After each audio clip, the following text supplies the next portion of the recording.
So people can have many different theories about love, but what does it actually look like in practice? St. Martin of Tours was a young Roman soldier in the 4th century. He's riding along on his horse in the coldest part of winter, and he sees a beggar sitting by the side of the road near to the gates of the city. Martin's got nothing to give him, but in a moment of inspiration, he draws his sword, cuts his cloak in half, and gives one half of the cloak to the beggar. That very night, Martin has a dream. And in this dream, he sees Jesus wearing the half of the cloak that he's given to the beggar. And Jesus says to the angels, "See how Martin has clothed me in his own cloak." It's a true story, and it's a beautiful symbol of the love of neighbour that all Christians are called to. Jesus said, "You must love your neighbour as yourself." Then he went further and said, "Love one another as I have loved you." And he went even further and said, "Love your enemies. Do good to those who hate you. Bless those who curse you. Pray for those who mistreat you." It's a radical call to love without calculation, without conditions, without expecting any reward in return. It's tough, and sometimes it's hard to expect. It's a love of sacrifice that sometimes calls us to something that seems to be beyond the call of duty.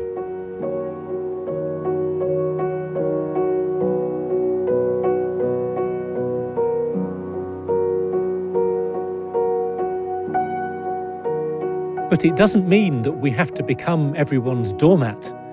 Sometimes we need to stand up for ourselves, to stand up for others, to stand up for justice. And it doesn't mean that life is without joy.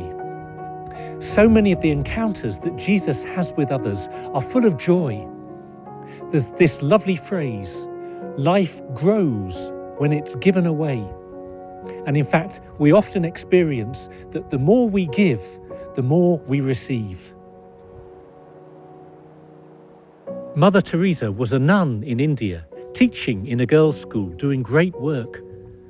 But one day she felt an inner calling. She felt that she was called to leave the safety of the monastery and the school and to go out into the slums of Calcutta to serve the poorest of the poor.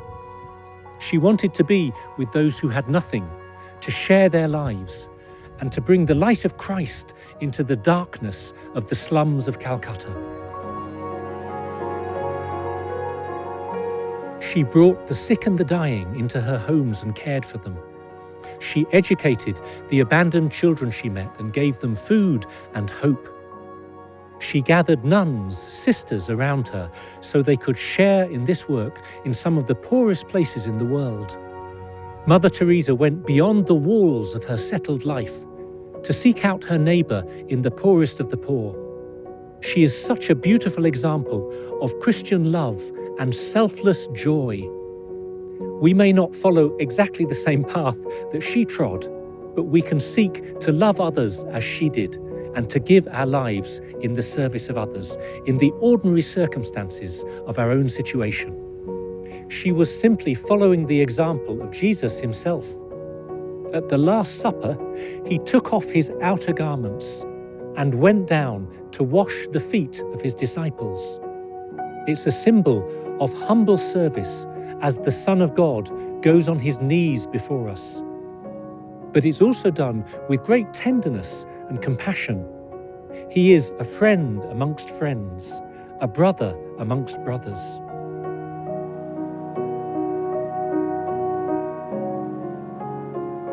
In the Bible, the story of the Good Samaritan is probably the greatest illustration of Christian love. A man has been beaten, stripped, and left abandoned by the side of the road, and a Samaritan stranger is the only one who's willing to cross the road and help him. He's moved with compassion. He goes to him, he binds up his wounds, and then he cares for him in the local place of lodging. The Good Samaritan goes the extra mile. His love is kind, compassionate, generous, practical, selfless. It is a sacrificial love, but it's full of such tenderness and affection as well. This is the kind of love we are called to have for others, for those who are close to us, who often can be the most difficult to love: family, colleagues at work, neighbours. For those we see every day but maybe never acknowledge. For the stranger, the unexpected visitor, the foreigner. And especially for the poor, the sick, the lonely, the unloved, the elderly, the dying. This is what it means to love your neighbour. This is what it means to love as Christ loved.